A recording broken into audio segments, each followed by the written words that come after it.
Are we up? Are we up? Nobody got the time this morning.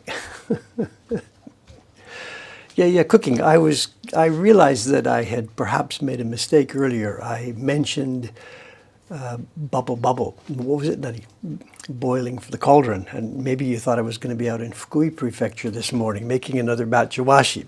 Different cauldron, different hot soup today. It's not really a cauldron day. We have to be careful now because we have two kinds of work that fit that.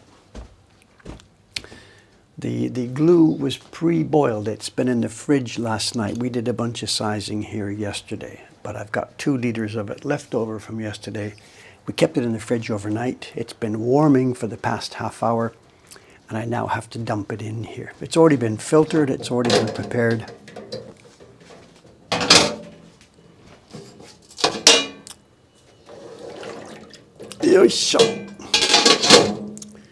So we have 2 liters, which by now should be ready to go. It's been warming up for the past hour. Oh, it's not quite ready to go. Look at that. Ooh.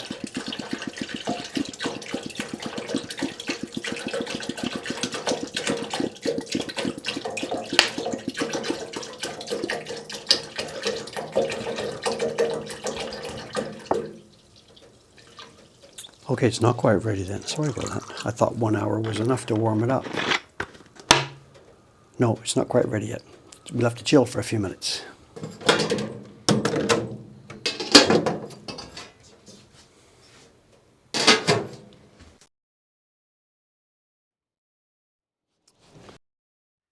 Did I get it right? Yeah, temperature's on.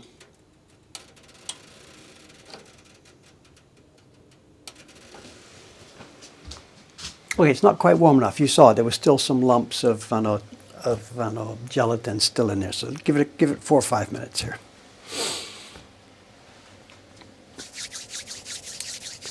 So we're upstairs. We're on the 3rd floor doing some sizing today. The paper is for a batch of ukiyo-e heroes prints. It's going to be the infestation design. Few things. We've been making a few changes up here. Some stuff has been switched around, and maybe have a look at this. I guess you already know about this. If I move the camera angle for a second, this is where I'm, of course, working in the kitchen here. I was speaking in front of you for the camera. And above the shelf here is our fiber collection. And over here in that corner, look at this. There's a bunch missing right there. What you're seeing now is about 60 kilograms of fiber. And we sent 10 kilograms of it over to Fukui a couple of weeks ago. So bit by bit, the fiber up here is being used. We've got enough for 6 more batches at the same. And you saw last week the cooking of that fiber. There was 10 kilograms in there. And I learned from Murata-san after that was done, the cauldron there will accept 40 or so kilograms. It depends on the absorbency and how thick it is and a bunch of other factors. But she figured we were using about 1/4 of the capacity of that cauldron. And in fact, it does affect things. She said she didn't have enough experience to know, but like maybe when you make, here in Japan, when you make rice in a rice cooker, making it with 4 cups of rice or making it with only 1 cup of rice in a big cooker, you have to adjust a lot of things. So an experienced person would not have wanted to do just 10 kilograms. They want to fill it up and do it. Internet speeds crazy fast with all that fiber. Yes.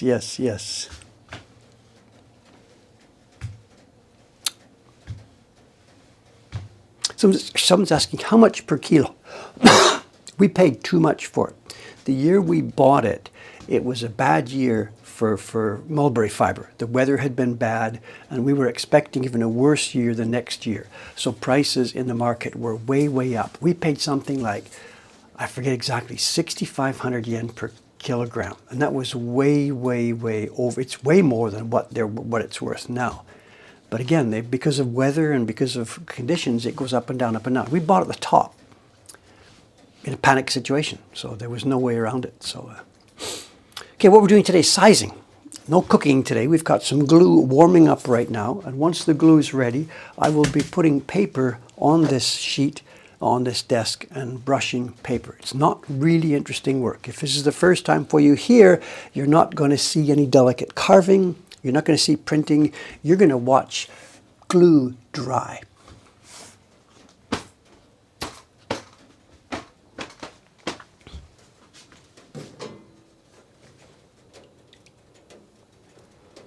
Just give it a couple more minutes.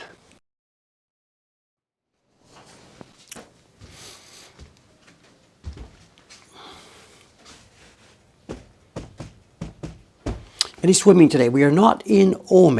I know on Thursdays I usually try to get to Ome. This week that wasn't possible. There's too much to do.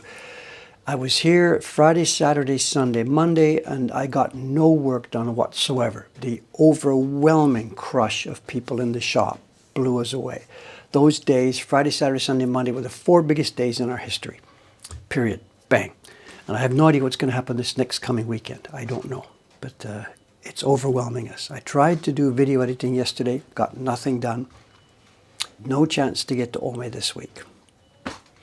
And now, of course, the printers, they need paper. So I've got to do paper today for 2 of our printers. Video editing, get to it when I can do it. And we're just, all of us now, we love doing what we're doing. We love when customers come in the shop, but we're all just beat up now. We've scheduled a staff meeting, an all hands, what's it called? An all hands on deck meeting? I forget what it's called. We've scheduled an all-hands meeting for 3rd Tuesday in November. The shop will be closed. We're getting everybody together. We've pulled in the people who are on their holidays. Everybody's coming in. I'm going to outline some of the situation. And we're not in a crisis right now, but with the way that the thing is growing, the number of people in the shop, if we don't do something now, next spring and next fall, we won't be able to continue doing business. Just simply too many people. But we can't run a lineup outside in the street with a guardman saying, please get to the end of the line. It's not that kind of business. So we've got to try and figure out what to do. Do we rent another place? We just don't know. I'm killing time here. I'm waiting for the glue to get a bit warmer. So just a minute. We will start in a moment.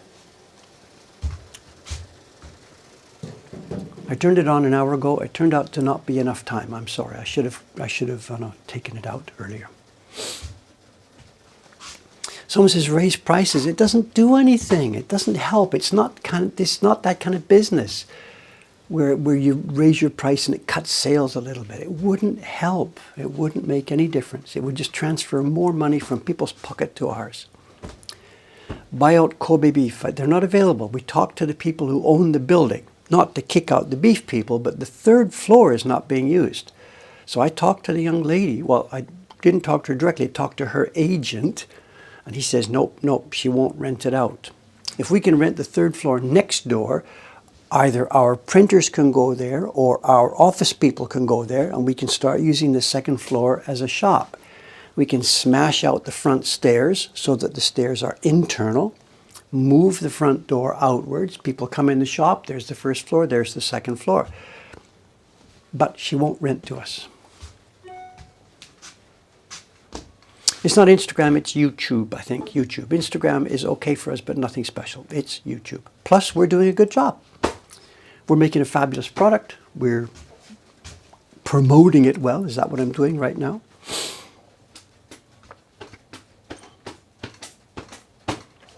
Scaling is hard, but you're a sharp guy, Dave.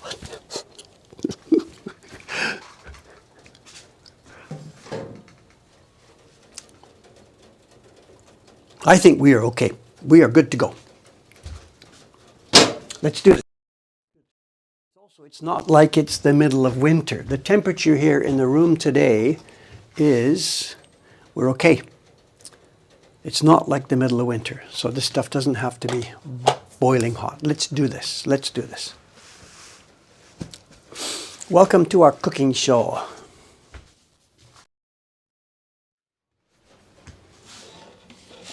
Okay, what we have today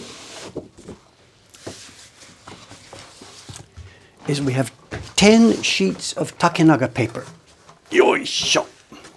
Oh, helps to put the brush in. The brush is still hard. After the last time we used it, we wash them, but we don't wash it and wash it and wash it so much that every last tiny little bit of glue is gone.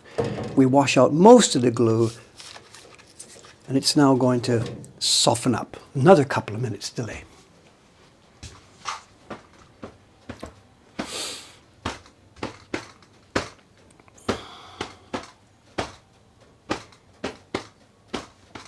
Okay, I think I need to move the camera there. If I put that, just a second. Where are we? There, is that better?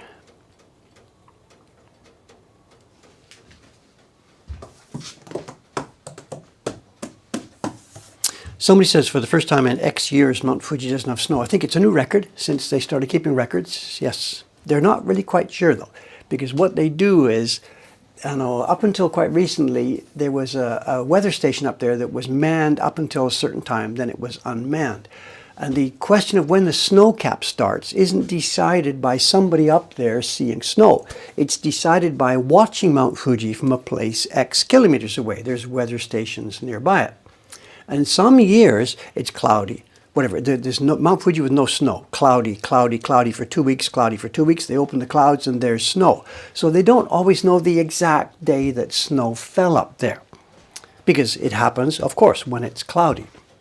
So they don't know the exact dates. But yeah, they're telling us now that this is the longest time in recorded history when they know it was clear.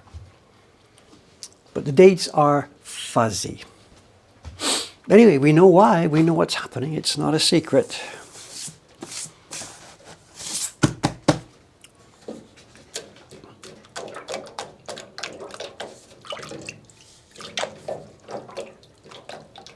Maybe within my lifetime there will become a winter when there is no snow on Mount Fuji. Who knows?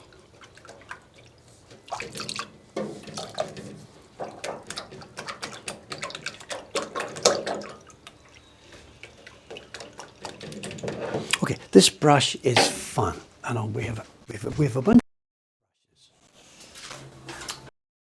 We were able to get a good new sizing brush. Let me show you a comparison. The two brushes that we use. We've got a bunch in the drawer here.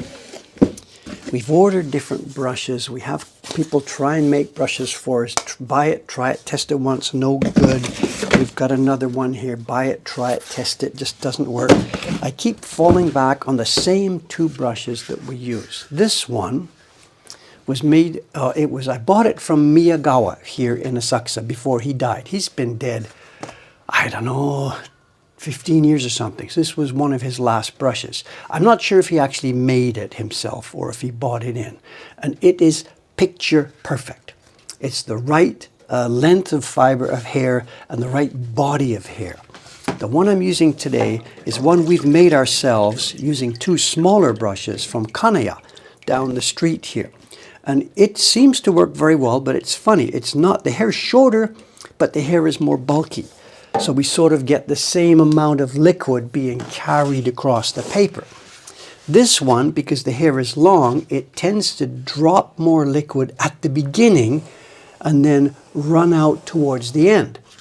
This one, which is shorter, I would have thought would be more difficult. The liquid would have gone by the time it gets to the end. But no, more of the liquid seems to be held up inside the brush. So it doesn't dump so quickly at the front, and there is liquid left by the time it gets to the end. There's lots to learn about these brushes, and we don't know anything about it. They're goat hair. Yes, they're all goat hair. Someone says, why don't the other ones work? I don't know. The hair is too dense, it's too loose, it's clumped too tightly, it's stiff hair. We just don't know. And when I say it doesn't work, what I mean is we haven't been able to figure out how to make it work. If it's all we had, we would use it. And we've got tons of hair ourselves stocked up. And one day, it's on my list of things to do. We're going to try making our own brushes. We've got a bunch of hair, tons of hair downstairs. Okay, let's roll.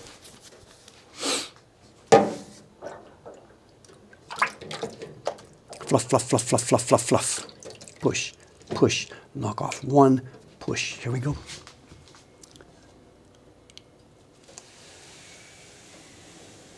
One movement.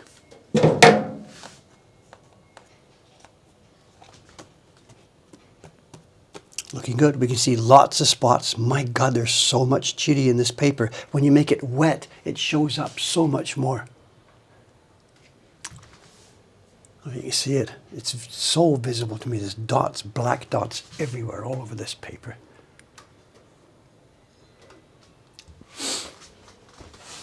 Okay, what did I say? 10 sheets cut in half, so there is 20 pieces like this. What you're looking at here is half a sheet. They were this big before I sliced them in half. There's no way I can do sizing across a whole sheet like this all at once.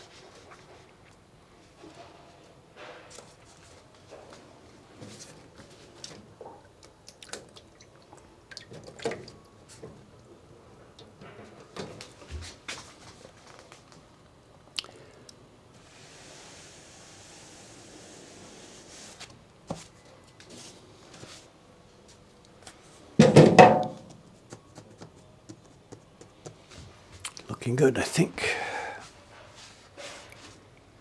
What kind of camera do I use? You mean the camera up there? It's just a Sony Handycam. It's nothing. It's an old hand-me-down Sony Handycam HDR/CX535. It's nothing. It's an ancient old little Handycam.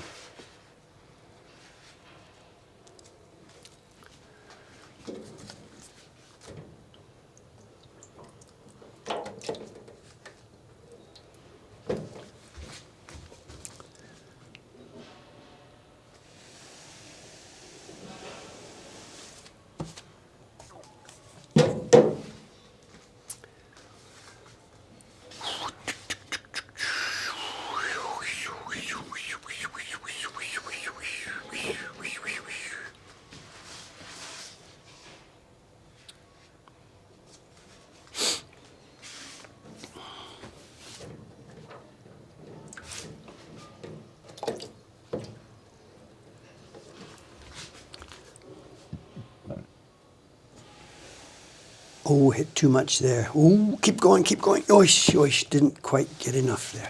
Too much came out at the front. Can you see the color difference?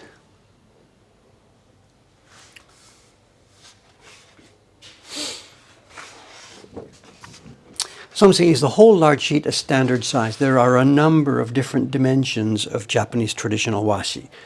The one we're looking at here, the one that's this big, it's called takenaga. It's one of the largest types available. There's a number of different sizes. Hosho, obosho, obiro, kikuban, minoban. There's lots of dimensions. Okay, Dave, get the front. Boom. A bit light here, I think.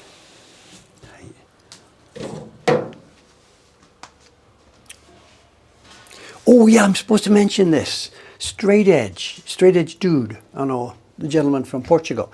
He's been uploading, he asked me, when he was here, he asked me for older Twitch streams. So we gave him an SSD card with everything we've ever done. So the gentleman is loading up one by one our old Twitch streams, right dating back to day one. I think I was carving the octopus.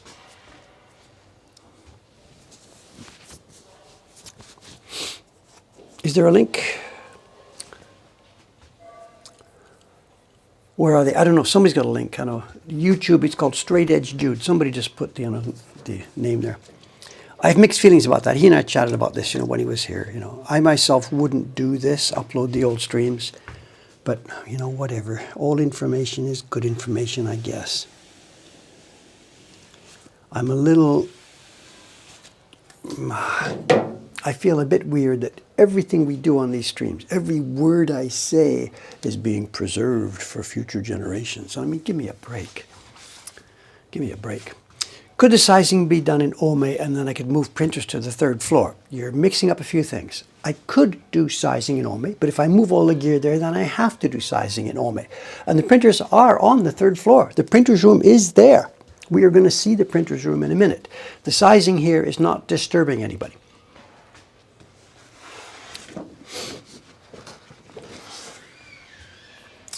Let the printers and office staff work from home. Ho, ho, ho, ho, ho, telework. A bunch of the printers already do work from home. Kubota-san, Chiharu-san, Kawai-san works from home. Rei-chan half and half works from home. We have only 2 left that come here all the time, Ishikawa-san and Ayumi-san. So that's not a problem. The craftsman getting in our way is not a problem. And it sort of wouldn't help us anyway. The 3rd floor of this building is not accessible to the public legally. We could not have a shop or party room or whatever up on the 3rd floor. It's not allowed due to fire regulations. And this building would be dangerous. To get out of here, where I am now, if there was a fire downstairs, I'm like, it's parkour time for me, because that's the only way to get out of here. So no, it's not permitted. Is this the paper they made the other day? No, no, no, no, no. This is no connection whatsoever with the paper you saw us making the other day. These are sheets of paper from our stock here at Mokuhankan. This particular batch, 2023 July. This sheet was made in July 2023. It's been in our stock here for just over a year, waiting for its moment in the sun.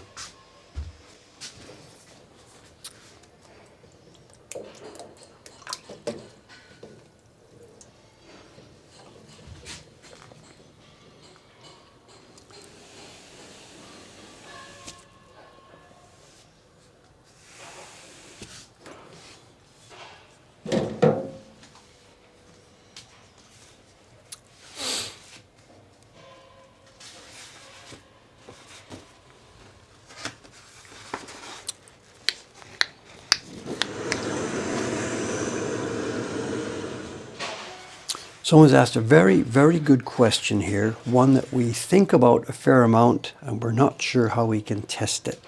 The question is, how does the age of the paper affect the print quality? And there's a bunch of different aspects to this, and we've had different advice from different people, most of which is contradictory. The paper makers, Iwano-san, again, I don't actually remember who said what, but whatever. The advice has come to us from the paper maker. Don't use it. Put it, store it at least a year before you think about using it.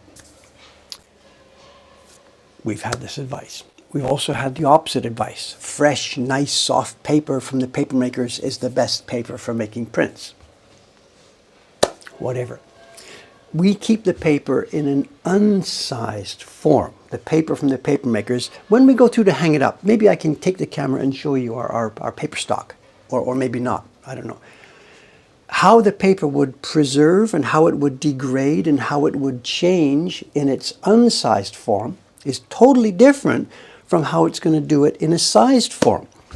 The first half of my career here, the paper went from the paper makers, not to my house, but to a sizing place. He sized it, I kept it in my shelves in a sized form and then used it bit by bit by bit.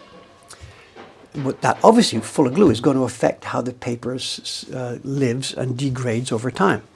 Long story short, we've had huge amounts of conflicting advice on this. And we have, just a sec.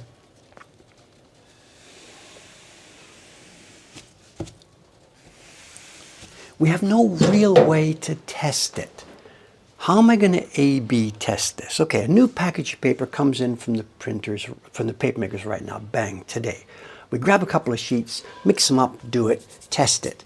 And then a year later, 2 years later, we make some more prints from there.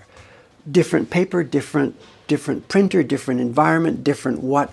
We've got no way to A/B test this. And on top of this, every lot, every batch of paper is pretty much different in its characteristics anyway. Each time we open a new batch here, it's always different from the batch before. And if I get to the bottom of one batch, pull 10 sheets, take 10 sheets from the next batch, 20 sheets, the printers complain. Why is some of the paper different? And it's the same type of paper from the same maker just a few months down the road. It's almost impossible. Well, it is impossible to do an A/B test on whether we should keep the paper longer or not. Too many conflicting factors. Someone says, "Good morning, Dave. I'm in Tokyo, coming to visit the shop today. I might be down there, might be upstairs. If you want to chat, tell the girls to give me a call."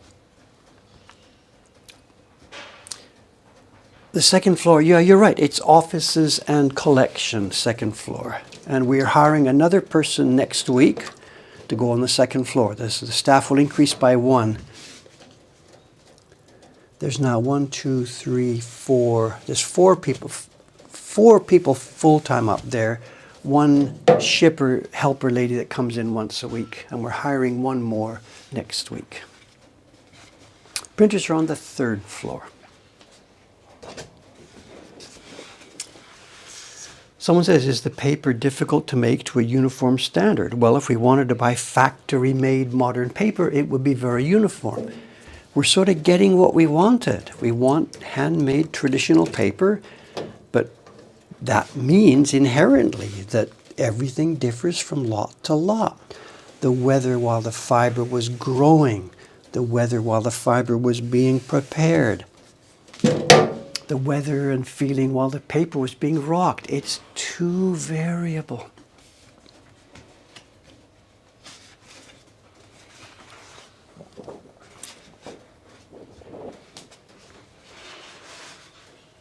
So to answer the question, is it better to use the paper fresh or store it for a while? I don't know.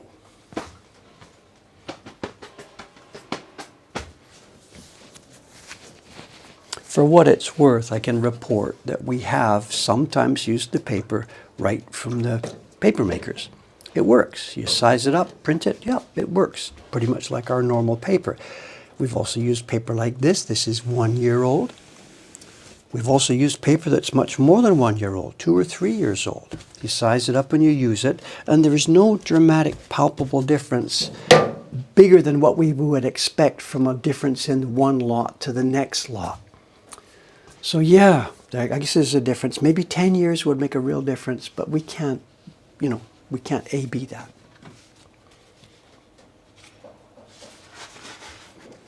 So I'm sorry for the non-answer.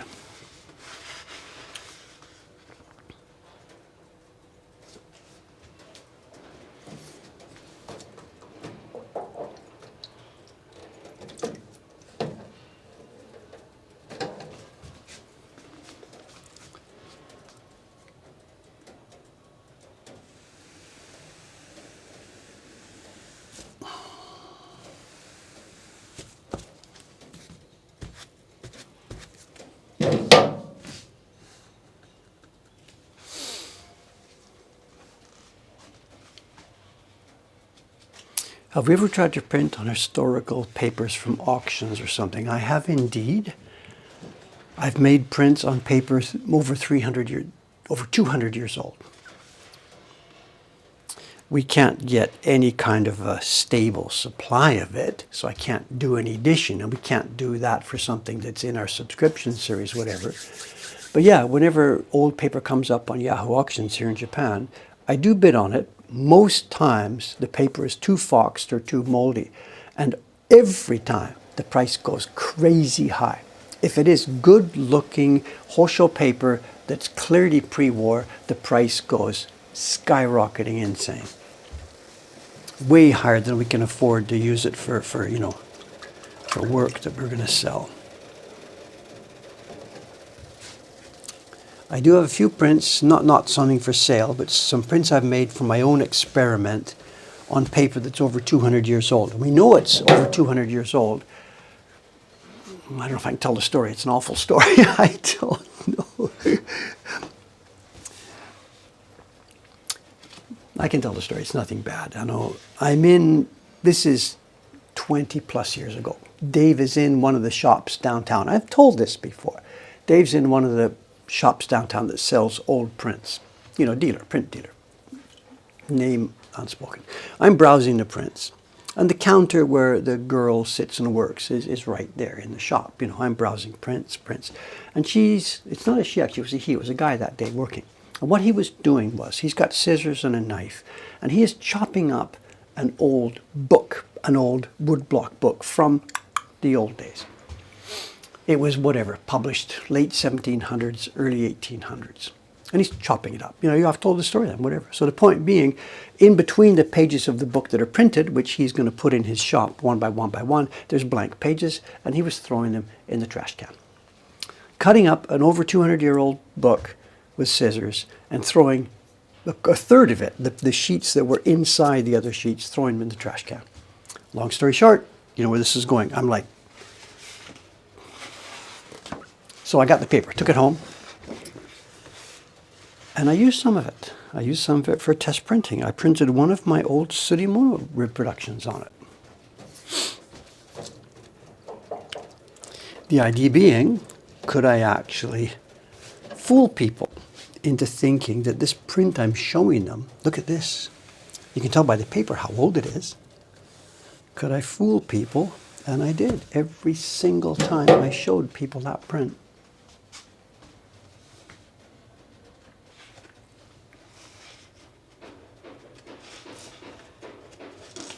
I've got some here. I'll never sell them, but I've got some copies here. I used reproduction I had made, carved very carefully, and I printed a few copies on 200-year-old paper. I know what they are. They're in my shelves here, but if somebody else, when I'm gone, they're not labeled. So when I'm gone, somebody else will see these, and absolutely they will jump to the conclusion that they are prints from the early 1800s. And out they will go.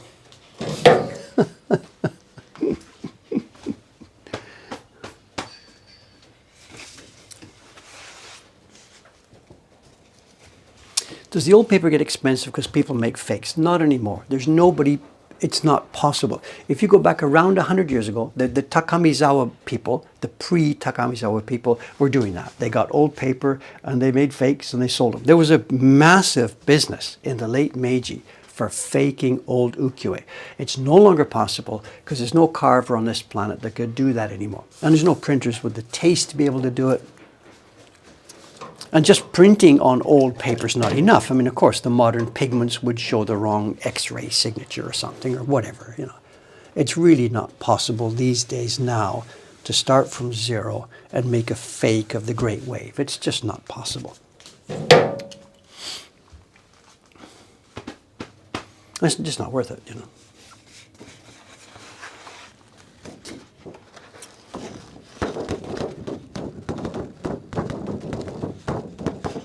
What is readily available in any of the bookstores downtown, you could go down and buy it today. They're called, I've forgotten the name, what they're called. They're accounting books. They're strips of paper bound together at the top, and you flip them up and flip them up. And they would have used them to write accounting ledgers, sold to Mr. Suzuki 10 blah blah widgets at 2 yen, and blah blah blah. That's your accounting book. And there's tons of those in the old bookstores. And what would happen is people back in the Edo time or Meiji time or Taisho would use these, and they would do them into groups. Like the first 20 pages were such and such, they would flip through the book. Point being, there's lots of blank pages in these books. Sounds like Fly Fish for Fun maybe has some of these. And we've got a bunch downstairs. So they're blank pages in accounting books, and there's lots of those available. You can buy that any day of the week in Jimbocho. We've got tons of them here. We could have fun with that. I've got so many that we could make an edition of something on that kind of paper.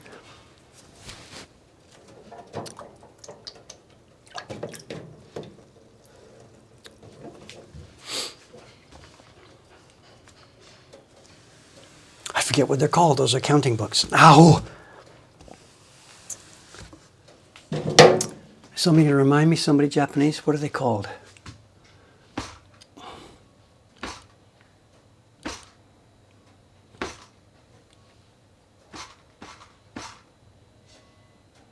I can't remember, I'm sorry.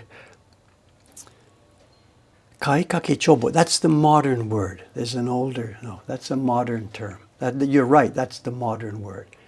What were they called?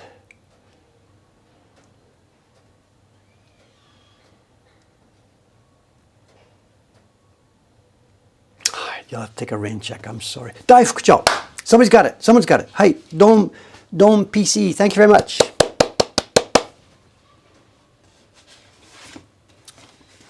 Thank you. Military vet, you're too late. Somebody beat you to it. Chocolate eggs. Everybody involved. Thank you very much.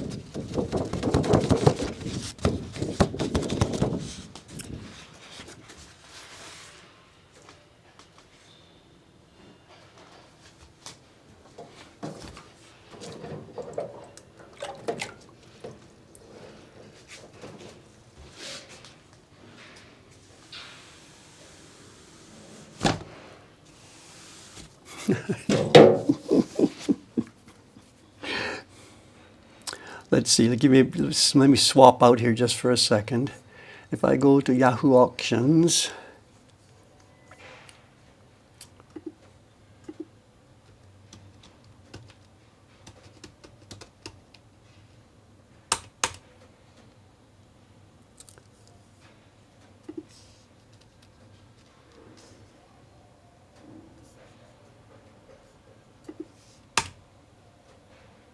yes, here we are. Look at this, a bunch of them. Oh my God, 69 auctions with those things in them. 69 auctions.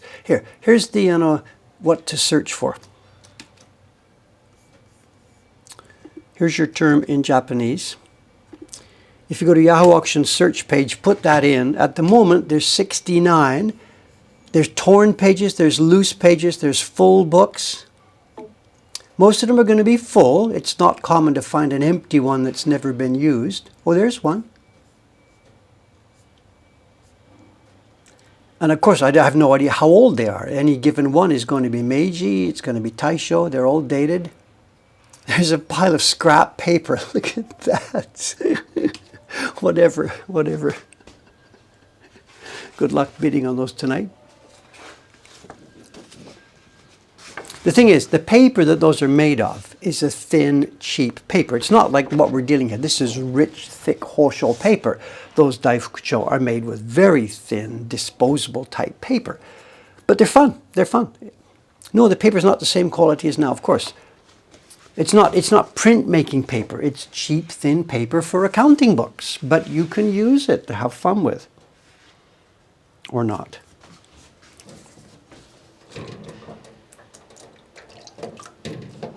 It's also doubled. The paper in that book is all folded and doubled on itself. So every page is doubled up. So the actual sheets you get, when you take it apart, the actual sheets you get are double the size. If you see a Daifukucho that's this big, the paper is actually going to be twice as big because it's folded sheets.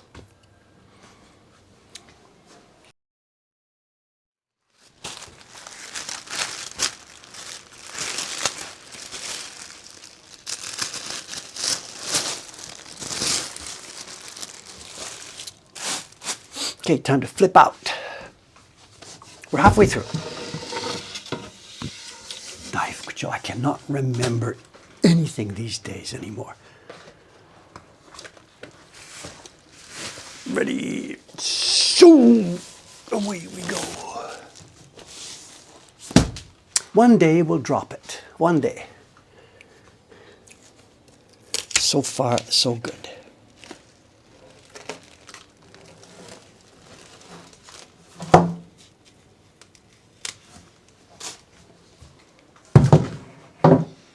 That's not a promise, that's a threat. It's a prediction.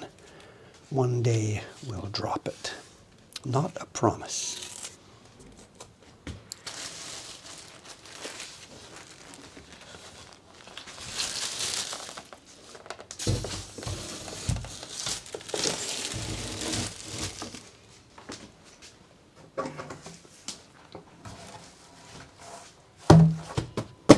Okay, the back side, we're going to flip it. We flipped it, and away we go.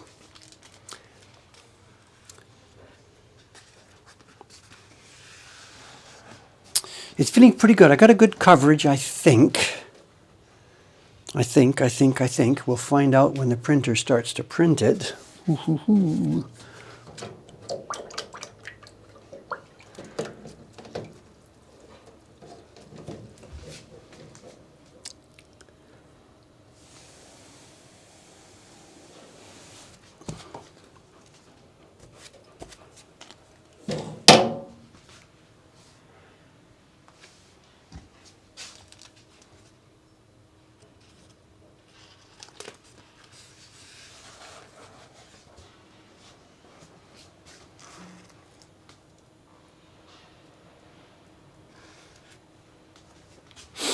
How are we for time? 8:40. We're looking good, I think.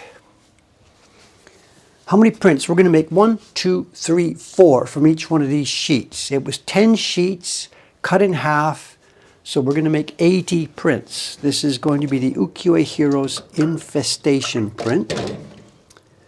And she will have enough paper to make 80.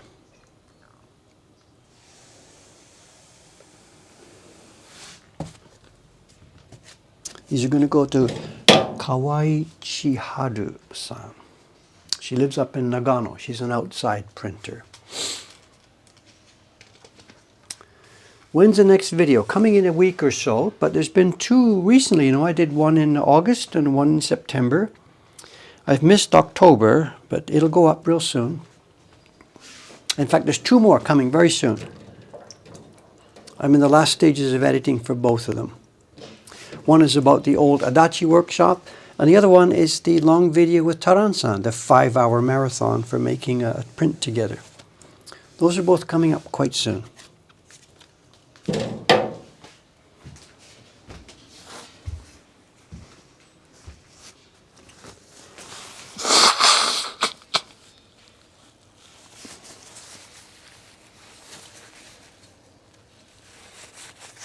Did I have a woodblock print mentor? No specific person, no. I met here and there some of the older craftsmen. Some of them were willing to spend time with me, some of them weren't. There's no specific single mentor, no. I'm self-taught for the most part.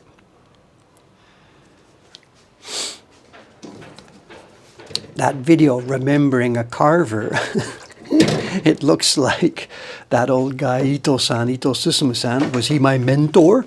Well, our total time together on this planet was 2 visits, totaling about not even 5 hours. So if that's enough for a mentorship to happen, then so be it. But no. Did I just blow my nose on 200-year-old paper? Yeah, right. Tell me another joke.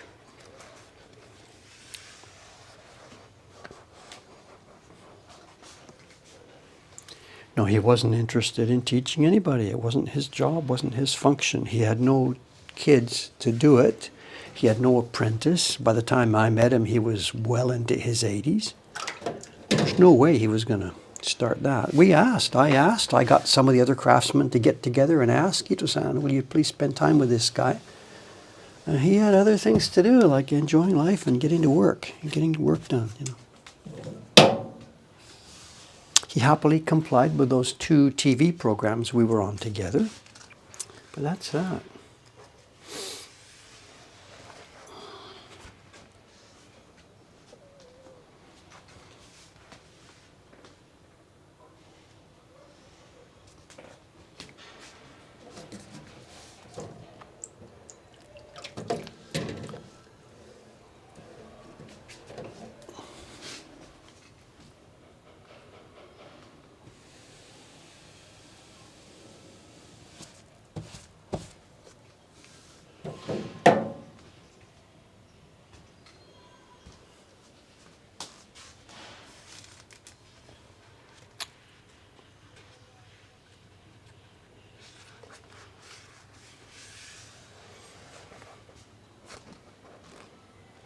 Oh, Soka, someone has reminded us the anniversary, about which I have done exactly nothing.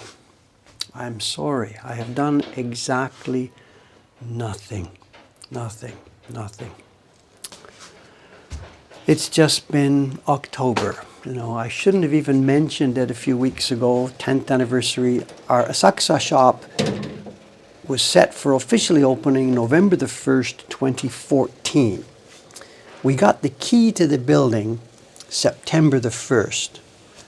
And we spent 2 months gutting the 2nd floor, rebuilding it. We weren't in the 1st floor or 3rd floor at that time. We scheduled November 1st as the opening day. A couple of days before, one of the fans, customer had let us know he was in Tokyo, but they were flying on the 1st. Could they maybe come in October 31st? So we said, sure, whatever. And the gentleman came in with his wife and mother-in-law. on October the 31st, the evening, and we did a print party together. It was the first print party at Mokuhankan. We ended up taking pictures with them and using their pictures in the first pamphlet. So we had a guerrilla opening, October 31st, 2014, 7:30, and then November the 1st, the next day, we opened for sure. I'm like, pee, nobody around, but whatever, we started. So yes, tomorrow is our 10th anniversary. I mentioned it a month or so ago and asked for suggestions, and we thought about it here, what to do to mark it. And then this past month, October now, we have just been so drenched in business. Just to give you an idea, I should have prepared some pictures. They'll be in the yearly update. It doesn't matter. But just here, just for a number, then whatever. Where are we? Okay, just a raw number. October last year, 8 million some thousands yen. October this year, we have just cracked 12 million yen.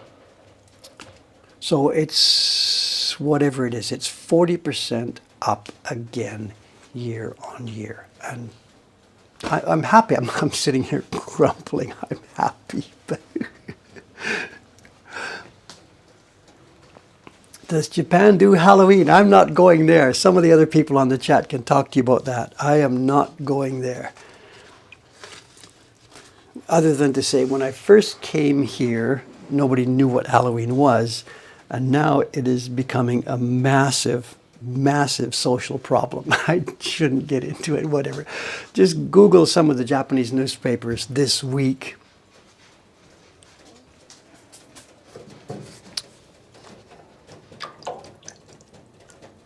It's kind of a clash of cultures. Let your hair down, and you are not going to be allowed to let your hair down.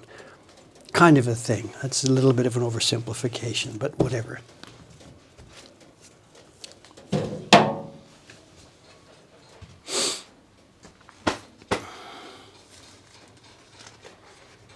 It's not just Shibuya shutting it down, it's everybody. Shinjuku, all the big places.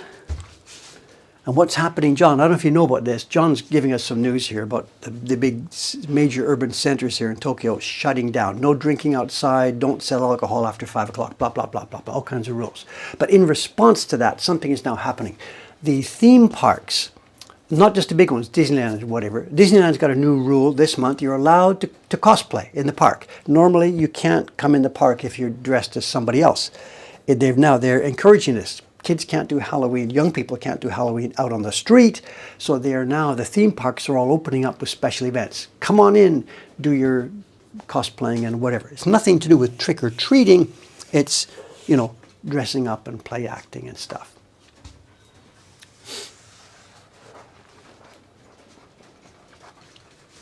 So although the cities themselves and city halls and train companies are trying to shut it down, the JR does not want crowds of drunks partying on the trains. Of course they don't. This is Japan. My God.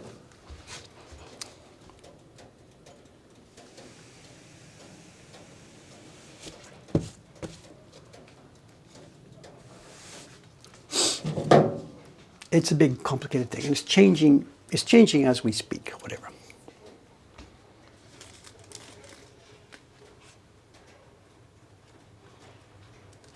I think the Disneyland rule is you're not allowed to cosplay as a Disney character, I think. Isn't that the deal? Somebody can correct me here.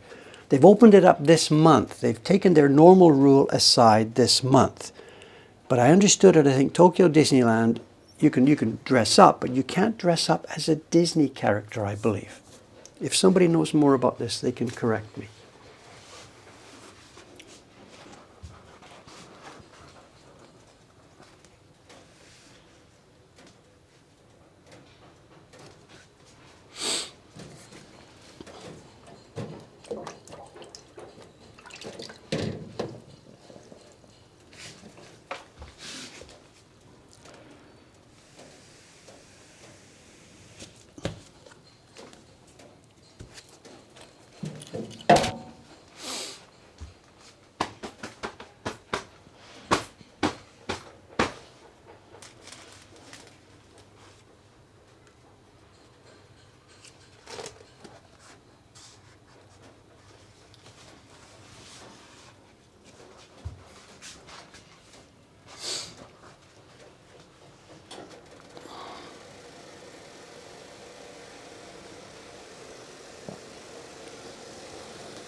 Okay, nearly 9 o'clock. We're going to get through it. Whether we will have time for a good show and tell or not, I'm not sure. I have a show and tell prepared. It's in the next room. And yeah, whatever. Let's see if we get closer. It's too soon to call. It's a package of prints that I have to open today, whether you guys are here or not, because I need it for the video preparation this week. There's some prints from 1947.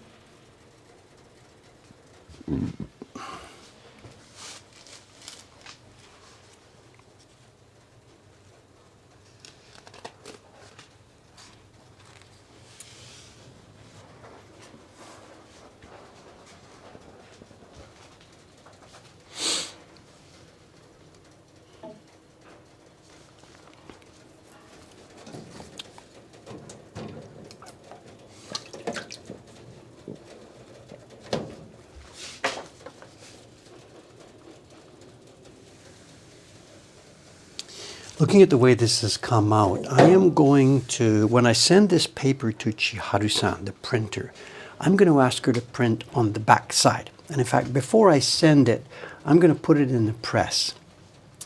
Tell her to print on the back side. There's no real inherent difference on these sheets of paper. When you look at, when we look at the washi paper that we get, this is unsized, it's a scrap on the floor. One side is sort of smoothie and one side is a little bit not smoothie, because when they dry it on a board or a metal plate, they brush out the back. So technically the front side is smoother than the back, but other than that, there's no inherent structural difference in the paper. The way the pigment sinks in, will be exactly the same. So there's a slight difference in appearance because of the drying board, but nothing structurally different. It's not like the fiber clumps at one side compared to the other side.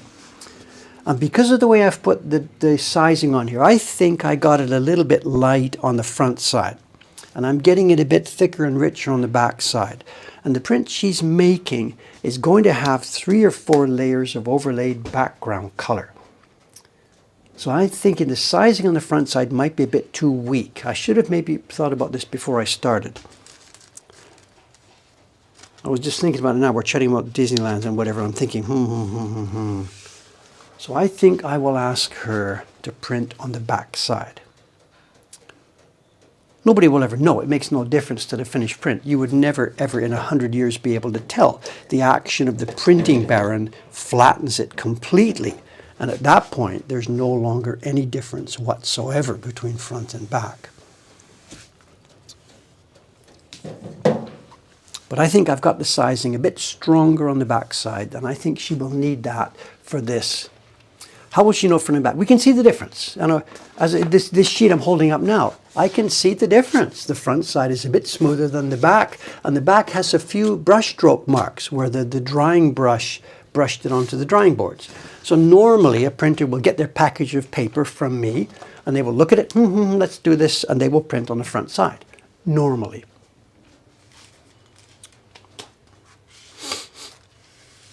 And if I didn't tell her anything, she would use the front side, just as a matter of course. It's just the normal way to do it. But I'm going to warn her, this time the front side sizing is a little bit lighter than the back. Let's think about doing it this way. And as I said, I might press it. Not sure.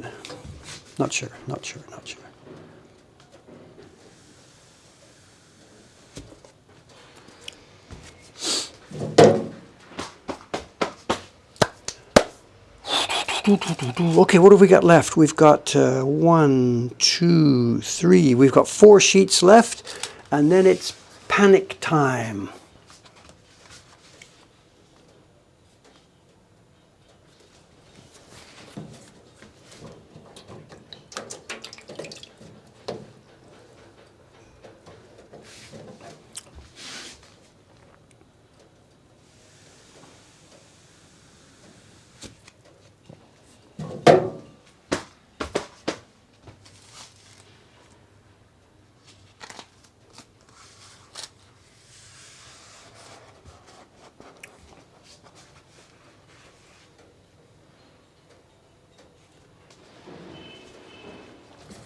construction next door. You know, there's a not next door, but just over the next block.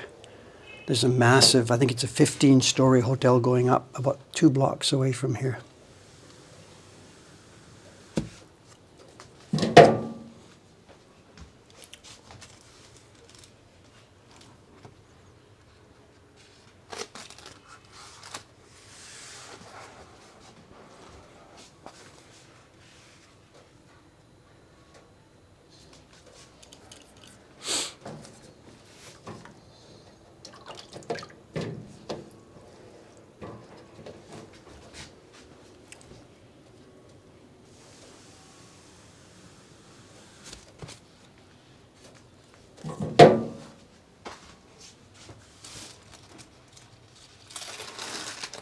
Someone's asking, is it not my house in the woods with the river nearby? No, we are in, as it says up at the top of the screen, we are still in Asakusa. I want to be out in my house in Ome for the Thursday streams. I didn't make it today because of the pressure of work. I'm sorry. We're still in Asakusa. We're up on the 3rd floor of the Mokuhankan building. We're at the back of the 3rd floor, and there's no outside camera today because we're so far from the front of the building, I don't have a cable long enough to reach.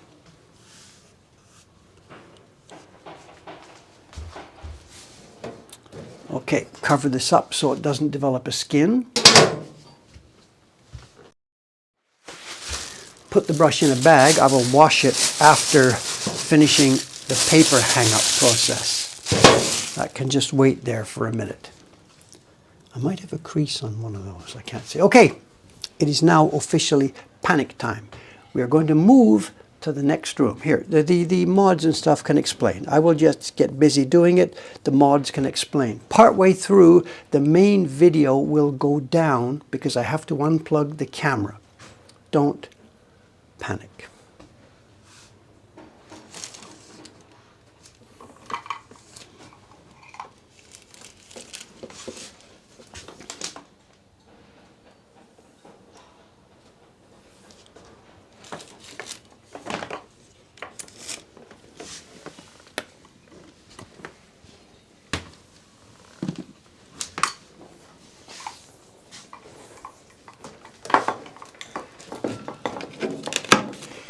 Audio should still be good. We're just moving the camera first. I don't have enough hands to do. Here goes the camera to the next room. Back in a minute.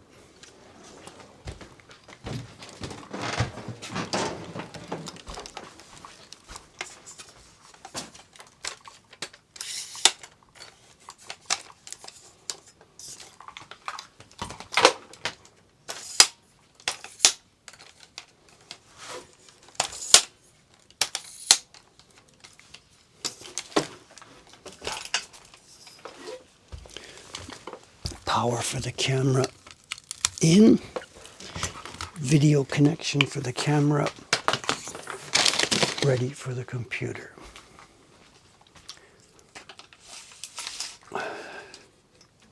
Okay, that's set. Let's go back and get the next component.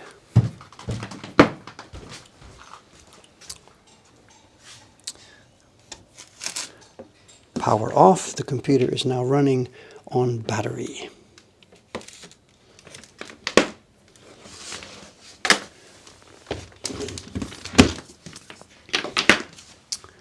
Let's move next door.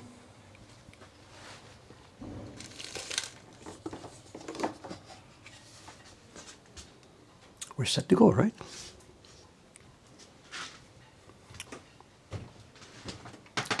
Going through into the middle room. In fact, we should maybe give you a survey.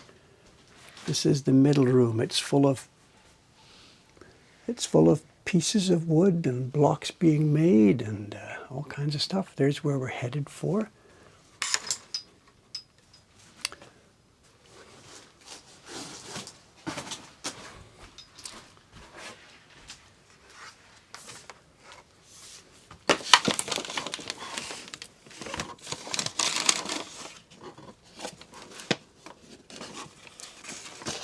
Okay, the main camera can now go back in.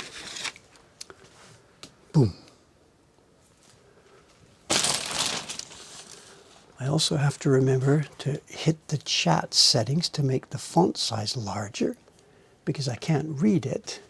Chat appearance, font size maximum. There we go. If you really want to catch my attention, shout. All right, we're in the middle room. Let's pan around. Let's zoom out. We're in the middle room. There's a carving bench in one corner here. This is where our carvers, both Taran-san and Chon-san both work at home, but they both don't want to bother the neighbors. So they come here when they have to bang, bang, bang, bang, bang. We are going to hang the paper up on those strings, up at the top there. The rest, oh, come on, connection is okay. Come on, come on, you can do it. You can do it. Hi. And I said the rest of the room, there are 2 printer stations here. There's a printer's workshop there and one just to the left of me. We're not using those at the moment because we don't have 6 printers here.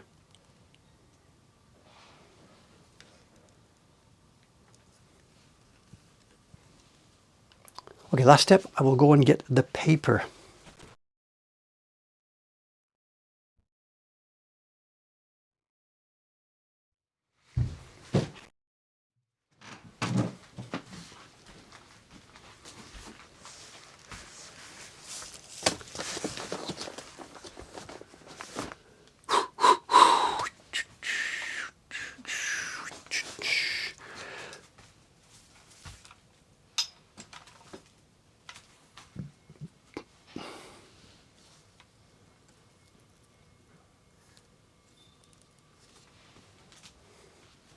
Okay, we have 20 sheets here. This was 10 cut in half. And we are now going to, they're all face down. They're going to be hung up in pairs back to back. So the first sheet gets flipped over. The top 2 sheets are now back to back. I tease them out here a little bit. So we have clips with 3 handmade clips here with 3, what are they called? I forget, clothespins. And I've only got 2 hands. So we have this little jig.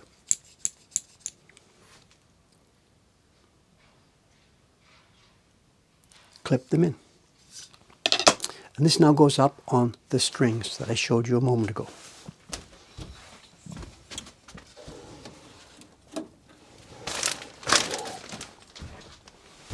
That's it. That's 1. There are 9 more to go. And I really can't see the chat. I'm sorry. I really can't see it. Maybe if I pull the computer a bit closer. Let's see if I can do that without destroying things.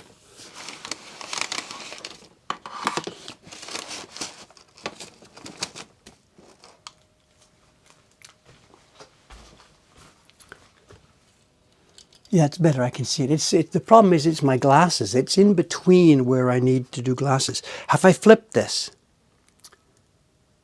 Help me, help me, help me. Did I flip or not? No, I didn't flip, right? I pulled it out. I don't think I flipped it. No. Somebody says no, someone says yes. Yeah, whatever. It's no big tragedy. I don't think I flipped it. I can't tell at this point because it's all wet.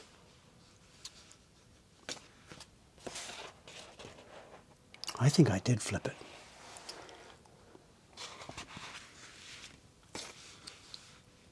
I think I did flip it.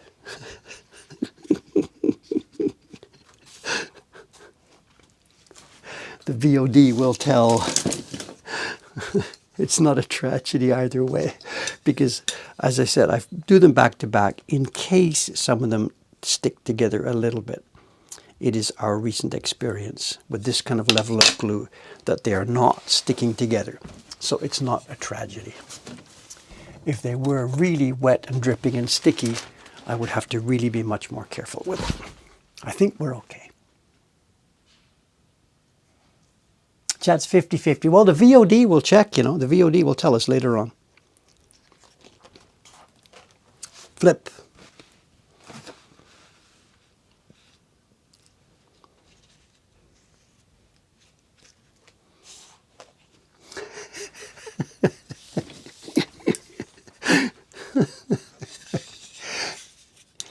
I did flip it. So, I mean, I flipped it twice then. So I put it back. So it's wrong. Now I don't remember what I've done. Did I flip it again? I don't remember.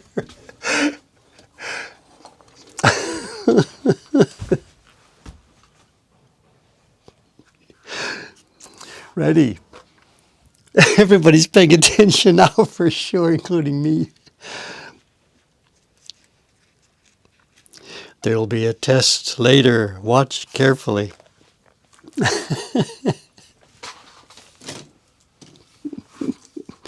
Too much fun. Too much fun.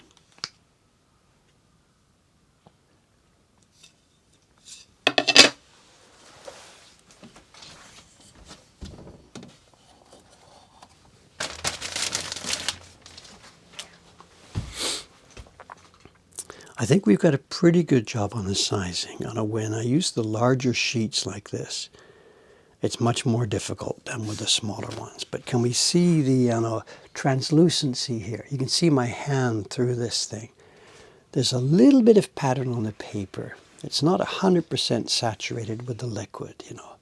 That's what I said. I think I got the front side a little bit light. Did I flip it? No, not yet. I pulled it out to show you I didn't flip.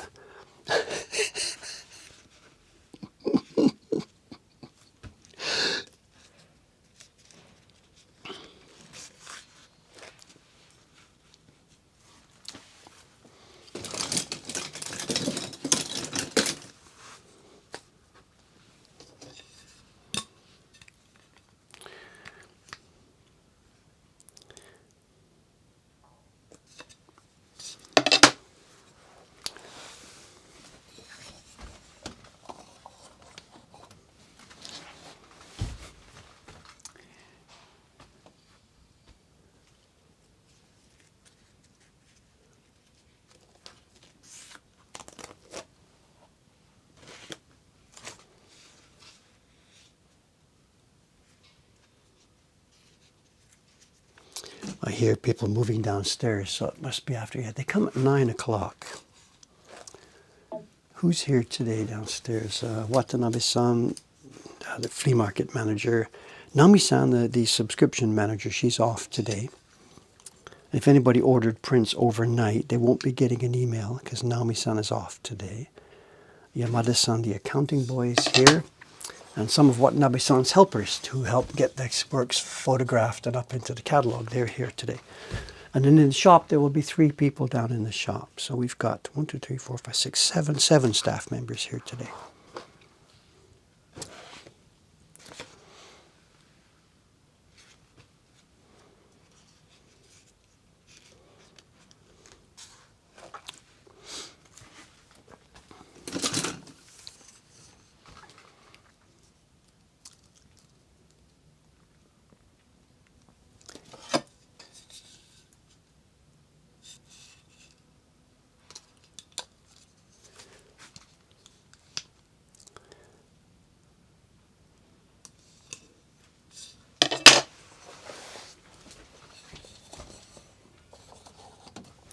Okay, how's the time? We've got time for show and tell. Very, very good, good. Recently, when we've been doing these sizing streams, we don't make it. You know, I make a half-hearted attempt to pretend there will be a show and tell, and then either the quantity of paper is large or the hanging takes time or whatever, and I don't make it. But today we're in.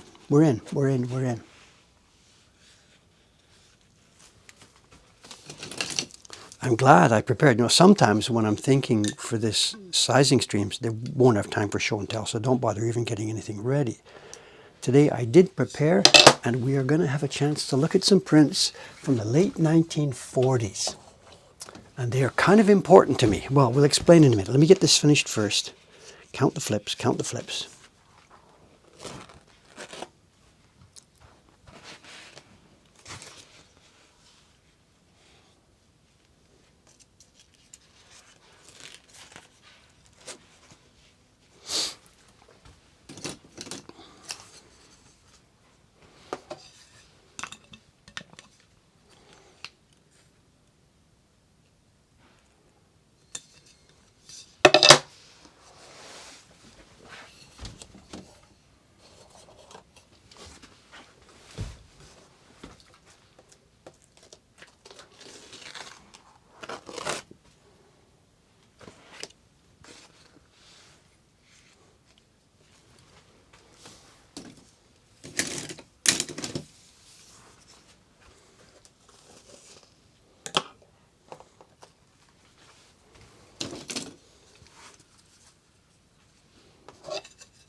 Okay, there we go. There we go. Okay, what's going to happen next is this.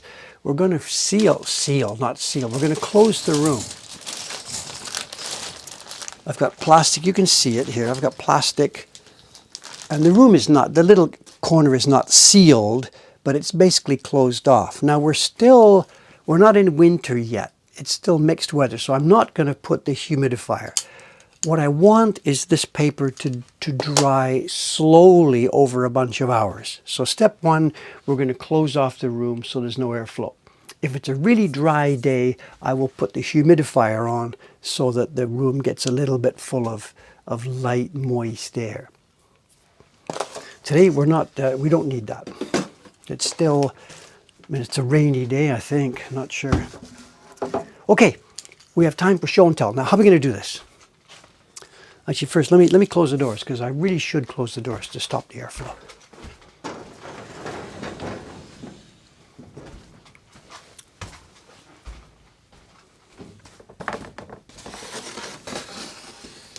Okay, now how are we going to do this? Obviously, we're going to use the space. Let me get organized. Don't panic. So I'm going to move the camera. I'll put my camera, one sec. MacBook camera goes back to the corner where it usually is. Let's get the camera closer over my shoulder here.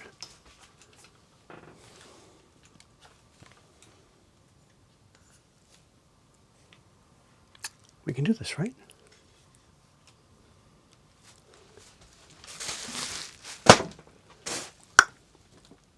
Oh, we've got the light in the background. Oh, I stepped on the cable. Come on, you can do it. You can do it. There you go. Oh!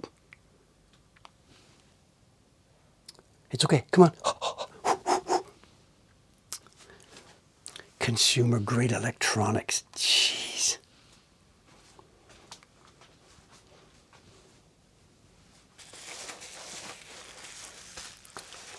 Now, a knife, my kingdom for a knife.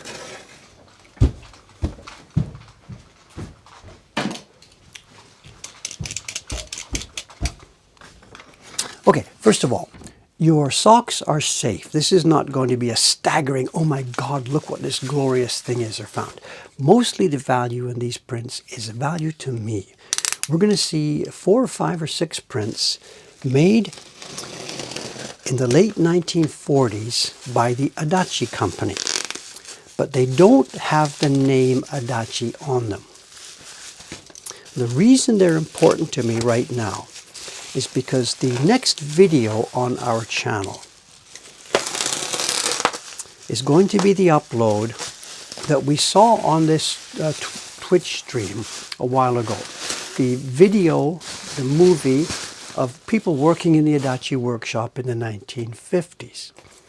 And I wanted, at the same time, at the end of that video, to show some of the prints those men made. But I only have Adachi prints from the 60s and 70s. So a few weeks ago, how did that work? So a few weeks ago, when this Yahoo auction came up with a collection of prints from the 1940s, I was very, very happy to see it. And I was really, really happy when the prints arrived because they are labeled, each print. Well, let's open it. Let's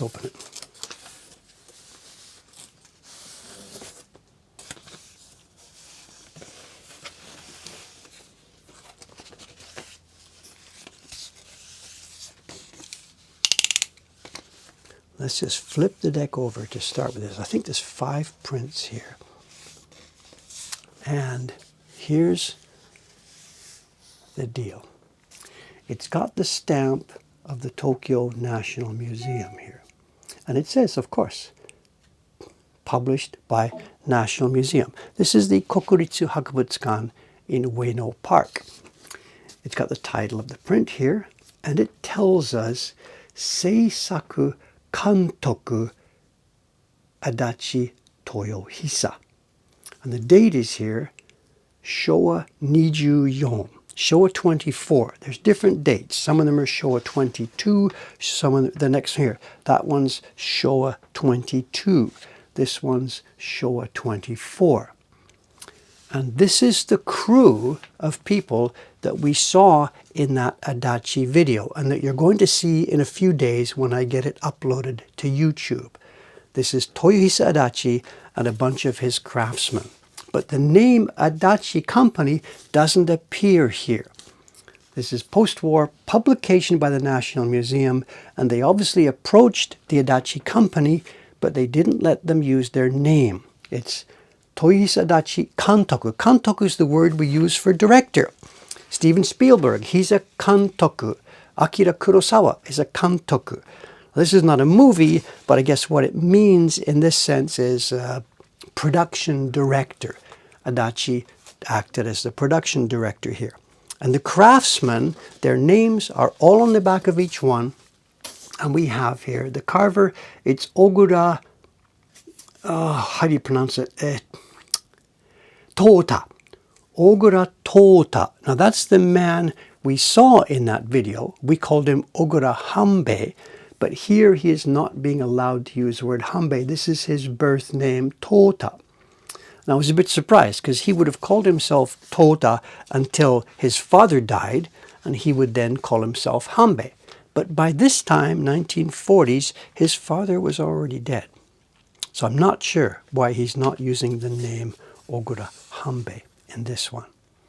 So here's a print, a group of prints done by the same craftsman that you are going to see in the video that we'll be uploading this week. Nicely preserved. And there's a bit of a mystery. They came up on Yahoo Auction 2 or 3 weeks ago, this group. I've got 5 of them here. There were 7 or 8 in the group. Now the day they came available, I was sitting there eagerly ready to bid at the last couple of minutes. And I got 1 of them, got 2 of them, got 3 of them, whatever. And then a Skype call came in from a friend. And, you know, I wanted to bid on the last couple of prints, but there I was now on a Skype call. And you can't do the thing on a Skype call and try and pretend to be doing something else in the background because they can see what you're doing. So I missed the last 2 or 3 of the prints. And then, very, very strange, a week later, the same seller put up exactly the same group of prints. 7 or 8 prints, all with the same label from the National Museum. The same prints, not just similar prints, the same ones. On this one, I was so happy to get this for a couple of reasons. This is Kuniyoshi, a very, very, very famous Kuniyoshi design, and a staggeringly important print in the history of ukiyo-e. Now we're looking at a copy. This is a reproduction, not the original. If I had the original here, it's the kind of thing that should go in the museum as a living national, as a national treasure. It's stunningly important in the world of ukiyo-e. It's part of the 47 Ronin story, and it's the raid on Kira's mansion. It's the 47 guys who are trying to avenge the suicide of their master. And it's incredible. Clouds never happened in ukiyo-e. Rough, look at this, rough carving like this. Never happened in ukiyo-e before this. Shadows. There had been some shadows. Hiroshige had played with them for a while. There's never been shadows like this. The guy, by the way, he's feeding the dogs so that they won't bark and alert everybody to the raid that's happening. And then in the back, we have, I'll give you 3 guesses. What are we looking at in the back?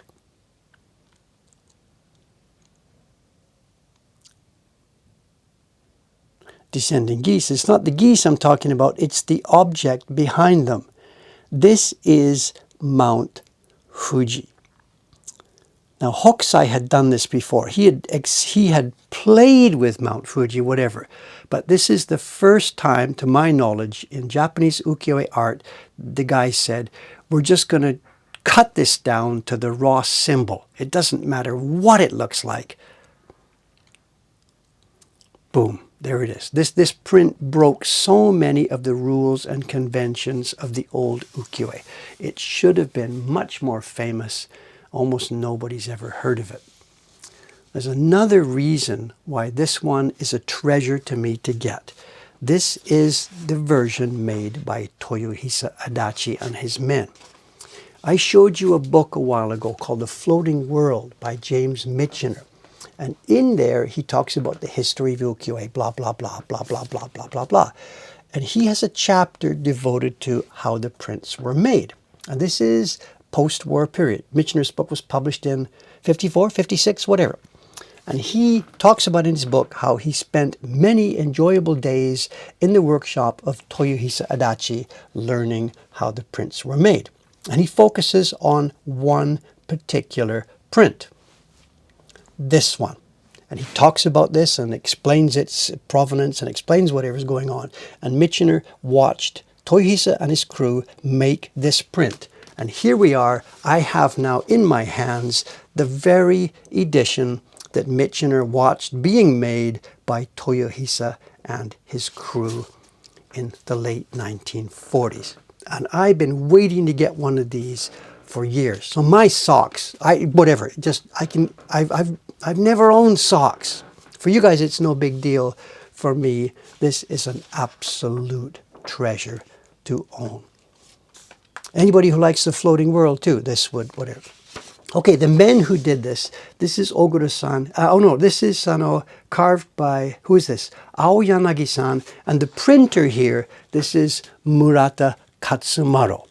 This is the printer that we are going to see in the Adachi video when I upload it to YouTube next week. He won't be making this particular print. We didn't have a video of that, but this is the same guy. So I am stoked about this, to see these prints by those men, and we have actual video of them doing the damn thing.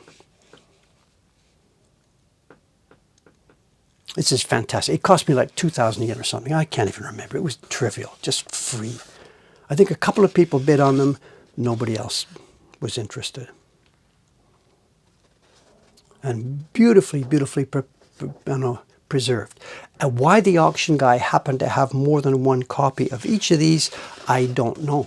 Dead stock is what they call it here in Japan. He had access to supplies from the museum. I have no idea how he would have got these.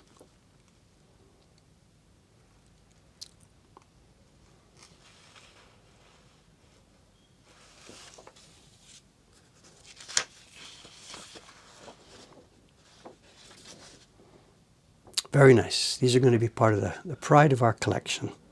If you had just shown me some of these, I would have maybe guessed that they might have been made by Takamizawa, because they show some printing things that Adachi Company doesn't normally do. For example, down in the kimono here, there's a gradation showing aging on the side of the print, and that was printed on. This isn't natural aging. This is printed this way. That's a Takamizawa frame trademark. We see the same thing here in this pattern on the kimono, a gradation around the outside looking like artificial aging. So I would have, if I had seen the front of this, I would have said, take my word for it. Absolutely. Yeah, Adachi, not a chance. The carving looks kind of like Adachi, but no, this is Takamizawa printing. And I would have said, I'll bet you on this.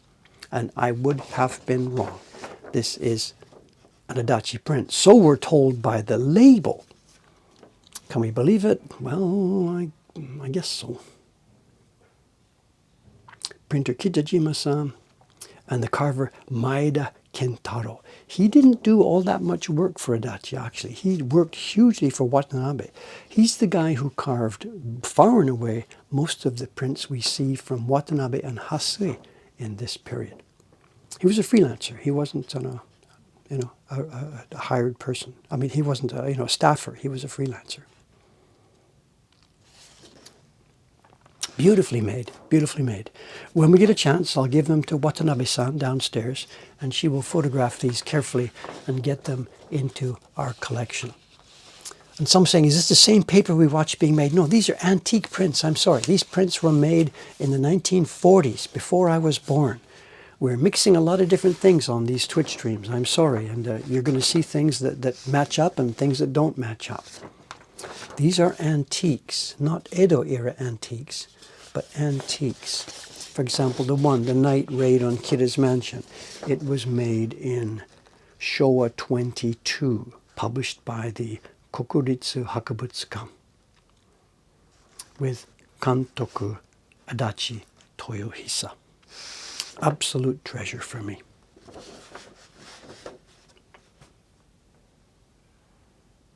A print like this now, actually, there's a few ways to think about it. The Hosho paper lasts such a long time. You know, it's good, rich mulberry paper. If it's properly made, carefully sized, it lasts a very long time. This is now, if it was made in the 1940s, how old is it now? It's now 80 years old, just getting on for 80 years old. And to me, this is now coming into its peak. When they're brand new and bright and brittle, they're clean and there's a charm. Well, no, they're clean, but there's no charm. There's no warm feeling for them. Somewhere around here, 80 to 100 years old, they've developed a little patina. The paper is not as bright white as it used to be, and it perfectly balances the colors.